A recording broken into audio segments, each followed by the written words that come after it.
Selamat pagi, perkenalkan nama saya Dr. Sagung Putri Pemana Lestari Mudana Putere, M.Biomed SPKJ. Saya adalah seorang dosen tetap di Fakultas Kedokteran Universitas Warmadewa di Departemen Kedokteran Klinis Konsentrasi Psikiatri.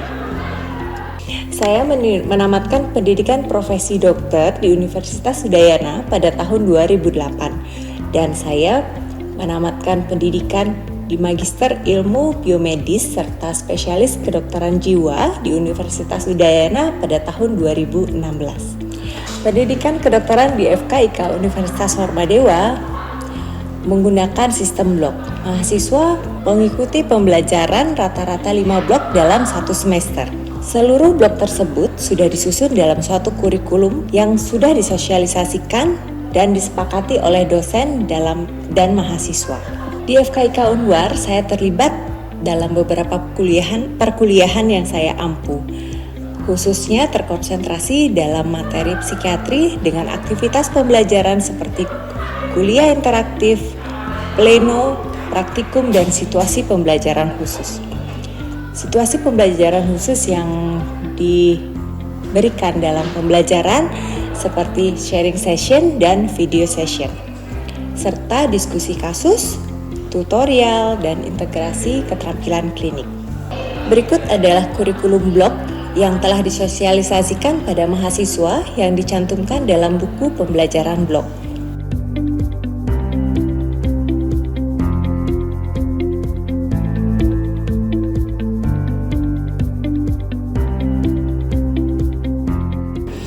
Blok psikiatri diberikan kepada mahasiswa semester 5. Di awal pengelolaan pembelajaran blok psikiatri akan diawali dengan rapat penyusunan atau perencanaan blok yang dihadiri oleh tim blok serta Medical Education Unit. Pada rapat ini akan membahas silabus-silabus kompetensi yang harus diberikan kepada mahasiswa sesuai dengan capaian pembelajaran lulusan yang mengacu pada standar kompetensi dokter Indonesia tahun 2012. Pada rapat ini juga dibahas metode pembelajaran yang akan diberikan serta asesmen yang dilakukan untuk setiap aktivitas pembelajaran serta menyusun rencana pembelajaran blok dan kontrak perkuliahan. Perkuliahan dan metode pembelajaran lain dalam blok disusun dalam bentuk jadwal perkuliahan. Semua dosen yang terlibat dalam blok ini akan diundang untuk menyampaikan isi silabus agar apa yang diberikan tidak menyimpang dari silabus yang telah disusun. Berikut adalah rencana pembelajaran blok 3.3 psikiatri.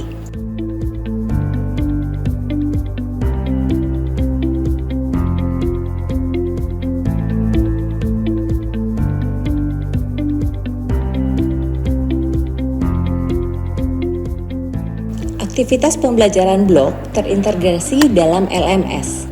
Di LMS terdapat fitur buku blok, presensi dosen, presensi mahasiswa, rencana pembelajaran blok, kegiatan tutorial, serta materi-materi pembelajaran dan tanya ahli. Pada blok 3.3 psikiatri yang saya ampu memberikan pengetahuan tentang dasar-dasar diagnosis dan penata laksanaan gangguan mental, emosional, dan perilaku. Diagnosis didasarkan pada hasil anamnesis dan pemeriksaan fisik serta pemeriksaan penunjang.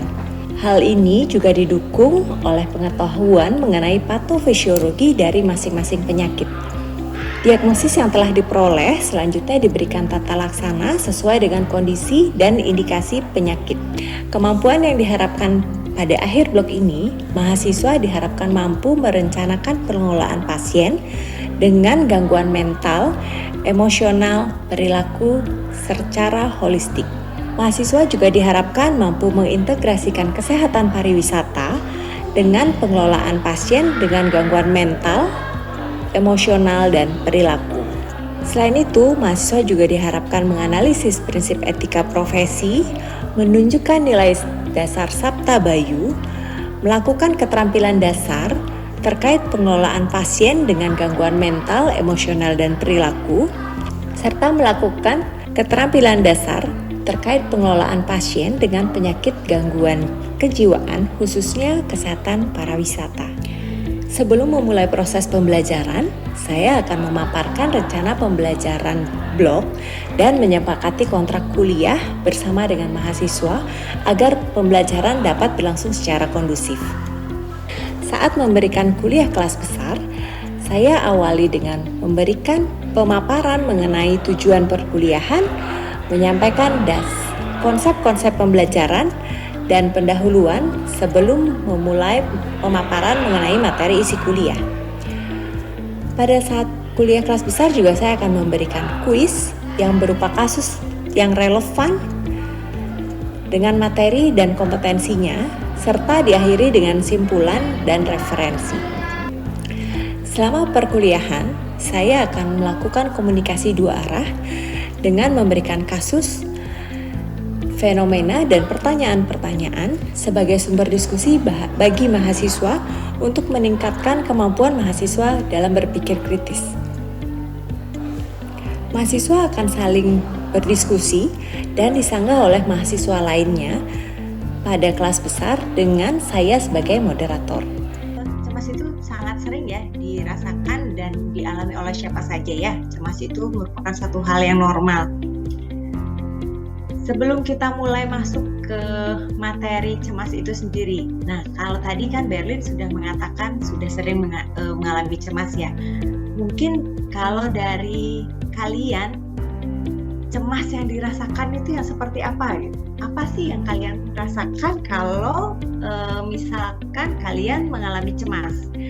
Ada yang mau menyampaikan apa sih yang dirasakan kalau misalkan kalian merasakan cemas? Mungkin ada salah satu yang mau menyampaikan apa sih gejala yang dialami gitu? Interupsi dokter, mungkin dari saya dokter. Iya, silakan Swita. Baik, terima kasih atas waktu yang diberikan dokter. Jadi di saat seseorang mengalami cemas itu biasanya seseorang akan mudah mengalami bergetar dan juga palpasi hatinya meningkat. Jadi Swita pernah ya mengalami ya nafasnya sulit ya? Iya dokter. Iya, dan dadanya berdebar ya. Jangan setiap mau ujian ya seperti itu ya? Iya benar dokter. Baik, terima kasih. Mungkin dari yang lain ada yang menyampaikan lagi apa yang dirasakan kalau merasakan cemas. Nah, kalau misalkan mau ujian atau mau melakukan satu hal, pasti merasa cemas. Mungkin ada yang mau menyampaikan lagi gejalanya yang dialami.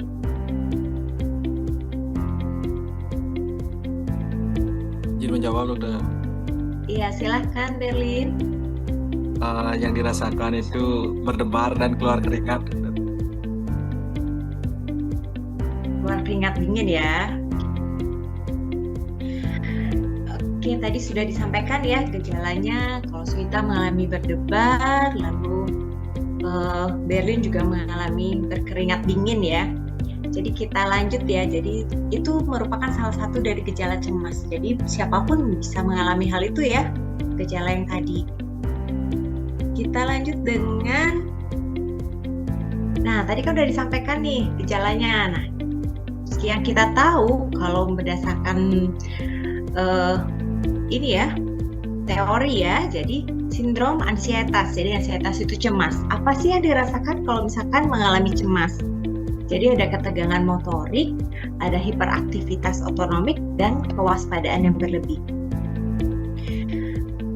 Jadi ketiga gejala ini pasti akan dirasakan saat mengalami kecemasan ya. Kalau misalkan ketegangan motorik, tadi ada contohnya ada kedutan otot ya, atau gemetar, lalu otot tegang, kaku, atau merasa pegal. Jadi tidak bisa diam ya, gelisah, mondar-mandir ya. Kalau misalkan udah mau cemas, mau melakukan sesuatu, takut salah gitu ya, karena sudah berpikir yang berlebihan, jadi tidak bisa diam, mondar-mandir. Lalu mudah menjadi lelah. Lalu untuk gejala berikutnya ada hiperaktivitas otonomik. Jadi ada nafasnya pendek ya, nafasnya berat, ada berdebar jantungnya, lalu telapak tangannya basah ya. Ada kalau misalkan di masyarakat sering paru-paru basah ya, kalau gitu ya, kalau di masyarakat seringnya bilang ya yang tangannya basah berkeringat. Lalu ada mulut kering, kepala pusing atau melayang. Jadi ini seperti seperti kalau naik kapal laut ya, seperti oleng ya. Lalu ada dispepsia. Nah, dispepsia ini nyeri ulu hati, lalu muka panas atau menggigil, buang air kecilnya lebih sering, sukar menelan atau rasa tersumbat. Untuk kewaspadaan berlebih ini, jadi perasaan lebih peka ya jadinya, lalu mudah terkejut, sulit konsentrasi, jadi tidak fokus terhadap satu hal, lalu sukar tidur dan mudah tersinggung. Itu merupakan sindrom ansietas. Nah, kalau gangguan cemas, tadi kan ada gejalanya ya, yang tadi 3 itu ya. Nanti dari gejala 3 tadi itu kita bisa membedakan untuk gangguannya ya. Ada gangguan panik, ada gangguan cemas menyeluruh. Kalau gangguan panik, jadi gejalanya ini bersifat ekstrim, jadi berat banget ya, muncul sekali langsung berat, lalu bersifat episodik, muncul lalu membaik, ya, lalu merasa seperti tercekik, takut mati, takut hilang kontrol, dan biasanya pasien yang mengalami gangguan panik sering masuk IGD saat serangan. Ada yang mengalami gangguan panik? Mudah-mudahan nggak ada ya. Kalau panik-panik karena akan menyiapkan sesuatu gitu, karena belum siap, nggak masalah ya. Itu merupakan jadi prepare ya, untuk mempersiapkan diri menghadapi apa yang akan dilakukan ya. Kalau panik ini tanpa sebab yang jelas, tiba-tiba gejala yang muncul berat, baru namanya panik ya. Dan disebut sebagai gangguan panik apabila mengalami 4 kali serangan dalam 1 bulan, baru disebut dengan gangguan panik. Lalu berikutnya ada gangguan cemas menyeluruh. Cemasnya itu bersifat free floating ya, tanpa sebab yang jelas sebenarnya nih. Tiba-tiba cemas saja dirasakan setiap hari. Munculnya terus-menerus setiap hari.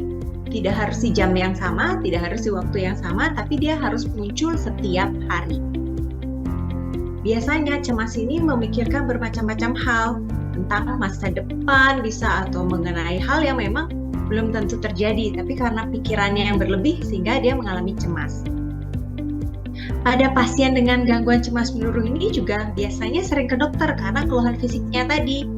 Ada yang trias tadi ya. Ada yang masih ingat nggak triasnya?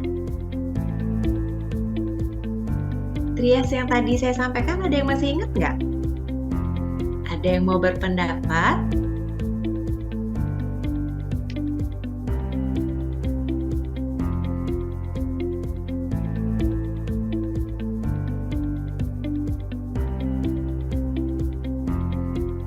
Siapa yang masih ingat triasnya? Yang tadi saya sampaikan ya, sindrom ansietas.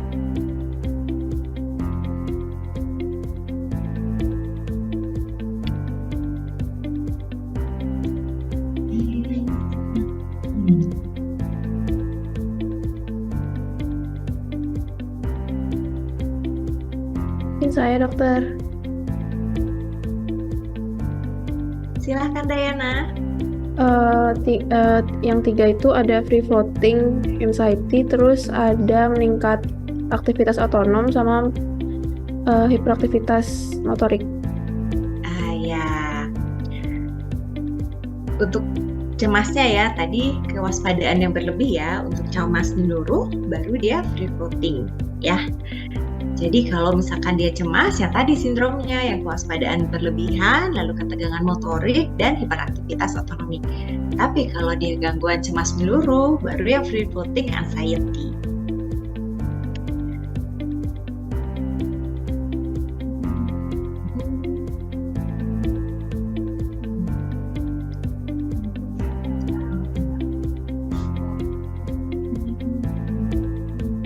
Ini untuk biologinya ya tadi.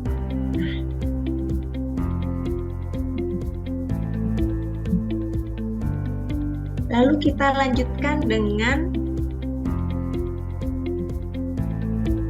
panik ya. Kita lanjutkan dengan panik. Tadi kan sudah di depan ya, sudah ada penjelasan di depan ya, ada panik. Sekarang kita lanjut dengan paniknya ini sendiri. Sesuai dengan kriteria diagnosis, panik ini sendiri bisa terjadi selama 10-15 menit ya, dengan gejala yang langsung berat ya. Ini gejala yang muncul bisa palpitasi, berkeringat, menggigil. Jadi kalau kita lihat di trias tadi, di sindrom ansietas, dia yang lebih menonjol adalah gejala otonomiknya ya. Jadi memang ada trias tadi, ada ketegangan motorik, lalu hiperaktivitas otonomik, lalu kewaspadaan berlebihnya. Jadi pada pasien panik yang lebih menonjol itu adalah hiperaktivitas otonomiknya, sehingga karena langsung berat dia munculnya, pasiennya seperti tadi disampaikan lebih sering dia datang ke UGD karena dia sudah merasa tidak nyaman ya. Dia takut akan terjadi suatu hal yang berat, dia takut mati ya, karena gejala otonomik yang dialami.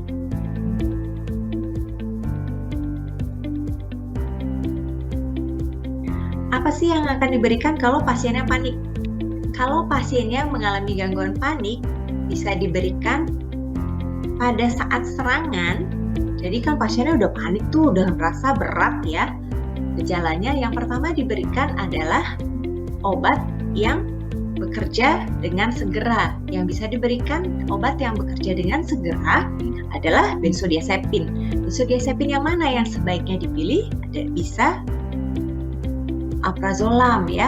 Alprazolam bisa 1-2 kali 0,5 sampai 1 mg ya. Untuk benzodiazepin yang lain, jadi kalau misalkan dia tidak dalam serangan, bisa dipilih clobazam dan lorazepam. Kalau serangan yang dipilih alprazolam ya, karena dia bekerja dengan segera. Lalu selain benzodiazepin, kita juga sebaiknya memberikan SSRI karena panik tadi kan bisa muncul ya 4 kali dalam sebulan, bisa sewaktu-waktu muncul. Supaya mencegah munculnya, jadi tetap kita berikan SSRI. SSRI apa yang diberikan? Bisa fluoxetine, bisa sertralin, bisa citalopram. Untuk fluoxetinnya bisa 1 kali 10-20 mg. Lalu sertralin 1 kali 25-50 mg dan citalopram 1 kali 5-10 mg. Selain SSRI juga bisa diberikan SNRI, contohnya duloxetine dan venlafaxine. Baik, sampai di situ ada yang bertanya?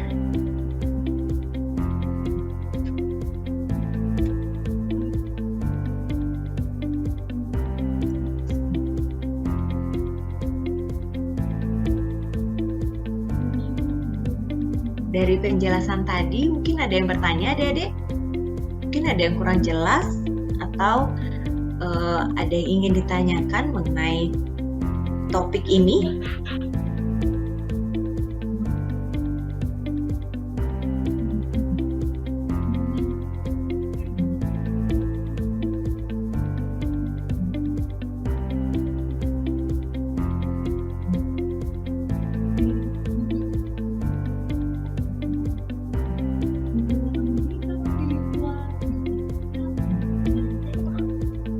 Sudah semua paham ya mengenai hal yang tadi saya jelaskan? Kalau memang semua sudah paham, nanti kita bertemu lagi ya di pertemuan selanjutnya. Apabila di pertemuan selanjutnya nanti kalian masih ada bingung nih, setelah kalian membaca lagi, kalian bisa bertanya ya. Baik, kalau memang sudah semua memahami ya, saya harap kalian juga sudah memahami memang mengenai materi yang sudah saya berikan. Untuk kuliah hari ini cukup, nanti kita akan bertemu lagi di pertemuan berikutnya, dan apabila kalian ada pertanyaan bisa ditanyakan langsung pada pertemuan berikutnya maupun secara langsung kepada saya. Oke, kalau begitu terima kasih untuk siang hari ini. Semoga kalian bisa memahami apa yang sudah saya berikan. Terima kasih, selamat siang. Terima kasih, dokter. Terima kasih, dokter. Selanjutnya, pembelajaran akan berlanjut dalam kelompok kecil atau small group discussion. dengan jumlah mahasiswa kurang lebih 10 orang. Sistem pembelajaran small group discussion ini terdiri dari pemicu dan diskusi serta presentasi student project. Pada saat tutorial, pada proses pemicu, mahasiswa akan mendiskusikan satu kasus. Jadi di sini pembelajaran berdasarkan problem based learning. Kasus yang dibahas terkait dengan materi-materi yang diajarkan pada SKS tersebut. Mahasiswa akan mendiskusikan kasus tersebut menggunakan konsep 7 jumps. Saya memastikan jalan diskusi mereka sesuai dengan silabus dan memastikan mereka dapat merumuskan mind map dan tujuan pembelajaran. Selanjutnya, mahasiswa mendiskusikan student project. Di sini mahasiswa akan mendiskusikan presentasi student project yang sudah dibuat dan mahasiswa yang lainnya memberikan pertanyaan dan memberikan komentar.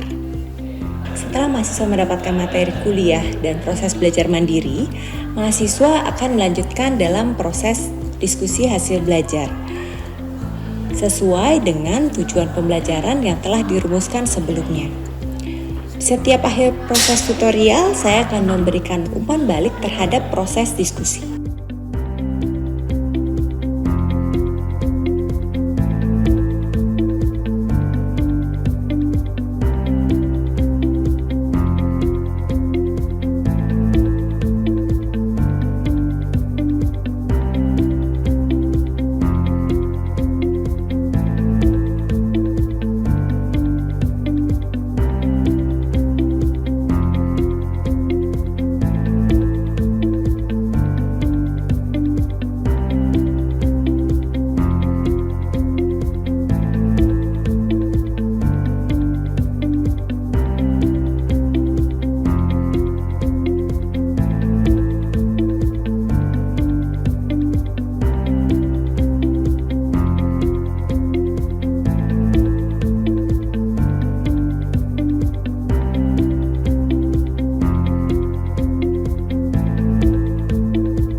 Saat pleno, mahasiswa akan berkumpul bersama-sama kembali di ruang kuliah bersama dengan dosen pemberi kuliah untuk mendiskusikan hal-hal yang belum dapat mereka pecahkan dalam small group discussion. Praktikum adalah metode pembelajaran untuk memberikan tambahan bagi mahasiswa untuk memperdalam topik tertentu. Dalam blok psikiatri terdapat praktikum mengenai penulisan status mental dan diagnosis multiaksial. Asesmen terhadap kegiatan praktikum adalah dengan melakukan ujian praktikum. Di akhir pembelajaran blok, mahasiswa akan dilakukan asesmen terhadap keseluruhan proses pembelajaran blok untuk menilai aspek pengetahuan.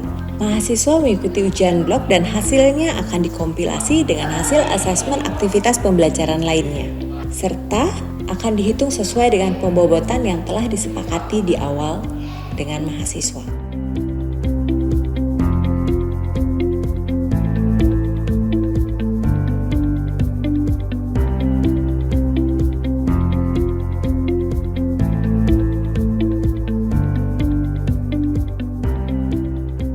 Integrasi keterampilan klinik memiliki tujuan agar mahasiswa memenuhi kompetensi sikap, pengetahuan, dan keterampilan.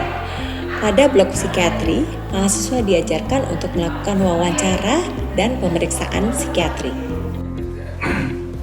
Dari pemeriksaan psikiatri dan wawancaranya itu, pertama kita lihat dari kesan umumnya itu pasien datang kayak berpenampilan rapi, kayak ada perpenampilannya pakai kayak bagaimana. Setelah itu kita lihat dari kesadaran dia, apakah dia kesadarannya itu jernih atau berkabut. Setelah itu kita mulai dari mood dan juga affect-nya, apakah mood dan affect itu apakah appropriate atau inappropriate. Artinya apakah ada mood sama affect itu sesuai atau tidak.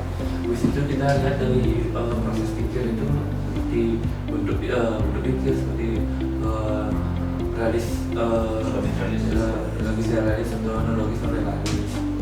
Dan juga kita lihat dari pola pikir dan juga isi pikirnya. Setelah itu kita lihat dari persepsi, apakah pasien ini ada halusinasi atau ilusi. Setelah itu kita lihat dari beberapa institual seperti apakah dia mengalami kesulitan dalam tidur, dan juga tidak mengurung diri dan juga mengamuk. Setelah itu kita lihat psikomotornya dia, apakah dari awal sampai akhir itu apakah psikomotor itu meningkat atau menurun. Dan juga kita nilai dari tilikannya, apakah pasien datang sini itu dia tahu sakit atau tidak. Mungkin sekian dari saya, terima kasih. Kalau tadi kan ada proses pikir itu ada bentuk arus dan isi ya. Tadi bentuknya udah disebutkan logis realis, logis non realis, ada autistik juga misalnya ya. Lalu kalau arus pikir apa aja?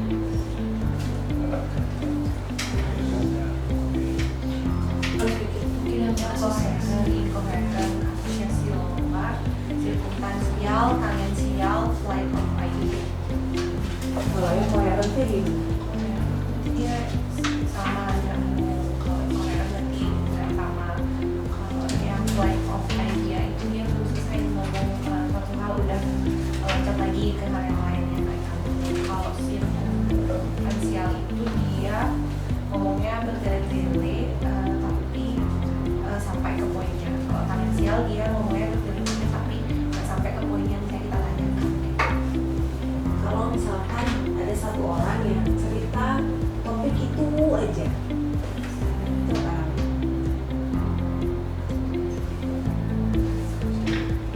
Topiknya satu itu aja, misalkan dia mengeluh sakit perut, tapi topiknya terus sakitnya aja.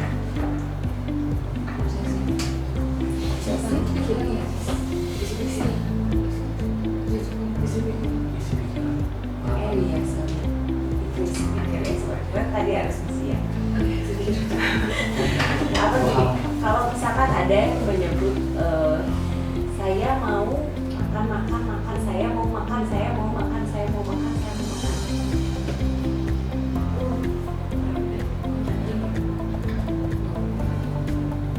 Saya mau makan, saya mau makan, saya mau makan.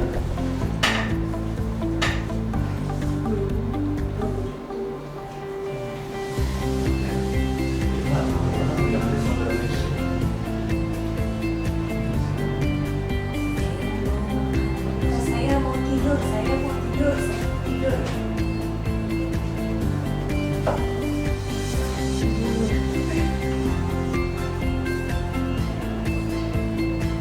Kalimatnya yang diulang terus.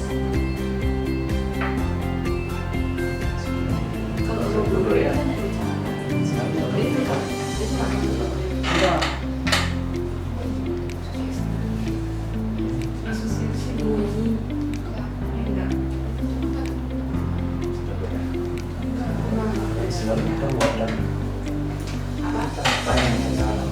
Finansial tadi udah dibilang. Finansial itu kan dia muter terus nggak nyampe. Betul ya. Kalau gurih apa? Gurih banyak ngomong. Kalau saya mau makan, saya mau makan, saya mau makan. Konsentrasi. Kalau misalkan tidur.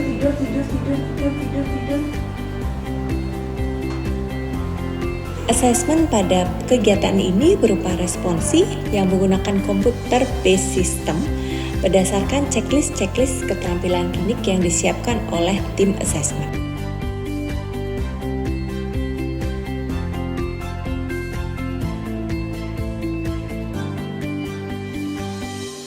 Harapan akhir dari seluruh proses pembelajaran agar mahasiswa mampu menjadi dokter yang kompeten dan mampu menganalisis serta memecahkan masalah secara holistik.